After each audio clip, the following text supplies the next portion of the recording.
We are looking at developments on the ground in Beijing as President Xi meets with President Putin. And the latest commentary here, Putin thanking Xi for a warm reception. Let's face it, he's not getting a reception anywhere else, let alone a warm one. So thanking Xi for the warm reception.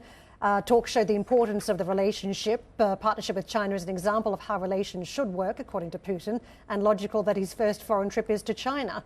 They say we are in constant contact with Xi. Putin says we discuss all issues. The atmosphere is warm and camaraderie in all talks. Priorities were trade and investment.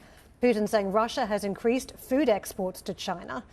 The share of yuan and ruble in Russian trade with Chinese exceeds 90%. So talking about the use of which currencies in some of those trade relationships. They discussed energy. Energy is one of our priorities, according to Putin. We have concrete plans for deepening energy cooperation. We are deepening peaceful nuclear cooperation.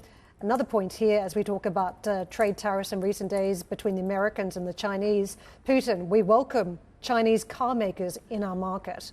They go on to talk about what they're doing in other areas. Russia and China are developing logistical corridors, according to Putin, and that Putin will go to Harbin on Friday. This is an important part of the world for Putin. It is the northernmost province in China, but also important as we talk about gas product coming through from the Russian market to China. A lot of history, actually, for Harbin. It was actually what previously part of Russia, under Russian dominance until 1917, until the Chinese took control. So that's kind of interesting that he's going to be back in Harbin.